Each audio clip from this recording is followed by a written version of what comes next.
بسم اللہ الرحمن الرحیم۔ بنی اسرائیل کی ایک حسین و جمیل عورت تھی جس کی بدکاری کے چرچے ہر طرف تھے۔ بڑے بڑے لوگ اس سے ایک رات گزارنے کے لیے ترستے تھے، لیکن وہ ہر کسی کو اپنے پاس نہ آنے دیتی تھی۔ وہ عورت اس قدر امیر ہو گئی کہ اس نے شہر کے بیچوں بیچ ایک بہت بڑا محل تعمیر کروایا اور خود ایک بڑے سے تخت پر روز بیٹھ جایا کرتی۔ روز اس سے بدکاری کرنے کے لیے لوگ تھیلوں میں پیسے بھر کر لائن بنا کر کھڑے ہوتے، لیکن وہ ان میں سے صرف ایک کو منتخب کرتی۔ ایک دفعہ دوسری بستی کا ایک نوجوان اور پرہیزگار اس گلی سے گزرا۔ اس نیک بندے کی نظر اس عورت پر پڑی۔ وہ نیک آدمی اس فاحشہ کو دل دے بیٹھا۔ وہ نیک آدمی جب بھی عبادت کرتا تو اس کا دھیان اس بدکار عورت کی طرف چلا جاتا، یہاں تک کہ اس نوجوان نے اس عورت کے پاس جانے کے لیے اتنی رقم جمع کی جتنی رقم یہ عورت دوسرے مردوں سے بدکاری کرنے کے لیے وصول کیا کرتی تھی۔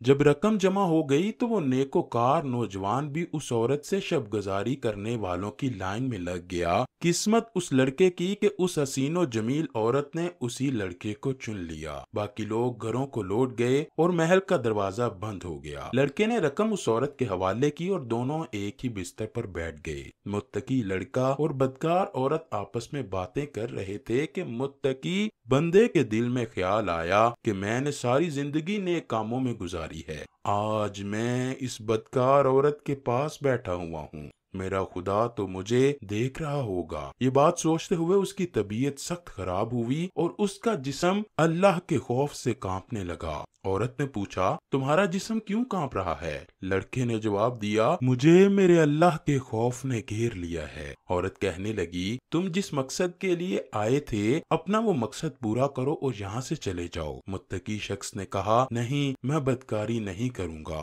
عورت اس کی بات سن کر بہت حیران ہوئی کہ آج تک کوئی مرد ایسا نہیں دیکھا جو مجھے پیسے دے کر میرے سے بدکاری کرنے کے بغیر ہی چلا جائے۔ بدکار عورت نے سوچا، یہ نوجوان بہت عجیب ہے۔ بدکار عورت نے اس بندے سے پوچھا، تم کون ہو اور کہاں سے آئے ہو؟ اس نیک نوجوان نے اپنا پتہ اور اپنے بارے میں سب کچھ عورت کو بتا دیا۔ متقی بندہ کہنے لگا، میں آج سے پہلے کبھی بدکاری میں نہیں پڑا اور نہ ہی آج کروں گا، میں بس تمہارے حسن کی وجہ سے بہک گیا تھا۔ میں نے اپنی ساری زندگی اللہ کی عبادت میں گزاری ہے، لیکن بدقسمتی میری کہ میں آج ایک بدکار کے ساتھ بدکاری کرنے کی نیت سے بیٹھا ہوں اور میرا خدا مجھے دیکھ رہا ہے۔ اس کے بعد وہ متقی آدمی وہاں سے اٹھ کر اپنے گھر کو چلا گیا۔ جب وہ مرد بدکار عورت کے پاس سے اٹھ کر چلا گیا تو وہ بدکار عورت سوچنے لگی کہ بے شک یہ اللہ کا نیک بندہ تھا جو مجھ سے بند کمرے میں بیٹھا تھا، لیکن اس کا یقین تھا کہ میرا خدا مجھے دیکھ رہا ہے اور میں تو بہت ہی بدکار عورت ہوں، میں نے اپنی ساری زندگی بدکاری میں گزاری ہے۔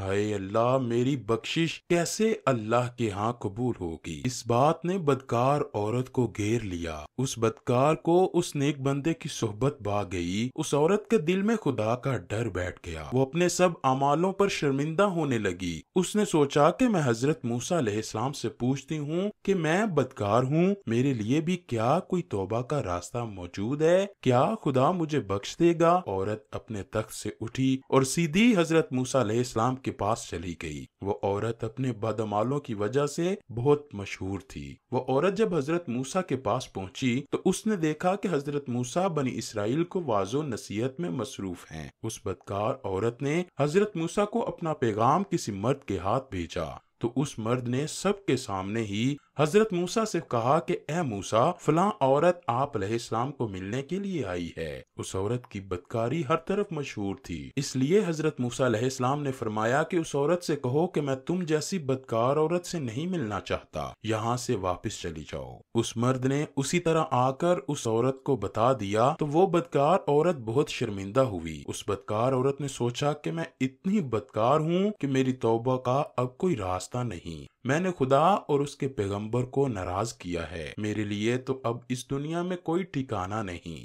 وہ یہ سوچ کر وہاں سے اپنے گھر کی طرف آ رہی تھی کہ میں اتنی بدکار ہوں کہ خدا کے نبی نے بھی میری بات سننا گوارا نہیں کی۔ اس بدکار عورت نے بڑوں سے سنا تھا کہ جب خدا ناراض ہو جائے تو اس کو منانے کا ایک راستہ ہے کہ خدا کے سامنے سجدہ ریز ہو جاؤ۔ اس عورت نے گھر میں داخل ہوتے ہی کمرے کو بند کیا اور باوضو ہو کر اللہ کی بارگاہ میں سجدے میں گر کر خوب روئی۔ اس نے اللہ سے دعا کی اور توبہ کی، اے میرے خدا تو بڑا رحیم اور کریم ہے، اے اللہ مجھے معاف فرما دے۔ جب رات ختم ہو گئی اس کے دل میں خیال آیا کہ میں عورت ہوں، میں اس گھر میں تنہا رہتی ہوں، اگر میں توبہ کر بھی لوں تو لوگ مجھے بدکار عورت ہی کہیں گے، لوگ مجھ سے بدکاری کرنے کے لیے پھر بھی یہاں آیا کریں گے۔ اس لیے بدکار عورت نے اس گھر کو خیر آباد کہنے کا سوچا۔ عورت نے اپنا چہرہ چھپایا اور اس گھر سے نکل گئی۔ چہرہ اس لیے چھپایا کہ لوگ اس کو پہچان نہ لیں۔ اس عورت نے سوچا میں اسی نیک اور متقی بندے کے پاس چلی جاتی ہوں جس نے مجھے خوف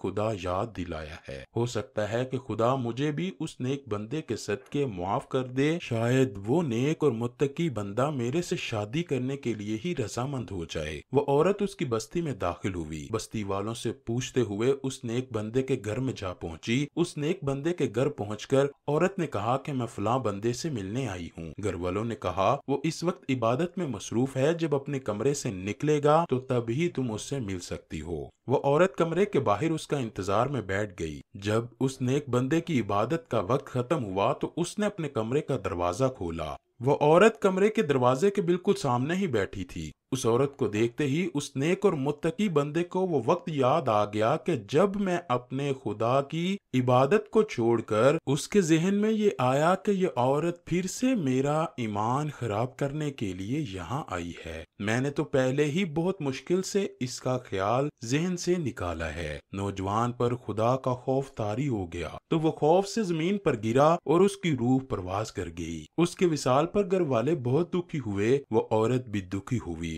اس عورت نے گھر والوں کو ساری کہانی سنا دی اور عورت کہنے لگی کہ میں تو اس نیت سے یہاں آئی تھی کہ تم لوگوں کو ساری حقیقت بتا کر اس سے شادی کر لوں گی۔ گھر والے کہنے لگے کہ اس کا ایک بھائی ہے، اگر تم چاہو تو ہم اس سے تمہاری شادی کر دیتے ہیں۔ جب اس متقی بندے کے بھائی سے اس عورت سے شادی کی بات کی گئی تو اس کا بھائی بھی چونکہ نیک تھا تو اس نے شادی کے لیے فوراً ہاں کر دی۔ اس طرح دونوں کی شادی ہو گئی۔ اس عورت نے خدا سے سچے دل سے توبہ کر لی تھی۔ اللہ پاک نے اس عورت کو 7 بیٹوں سے نوازا۔ وہ 7 ہی بیٹے بنی اسرائیل کے اولیاء میں گزرے۔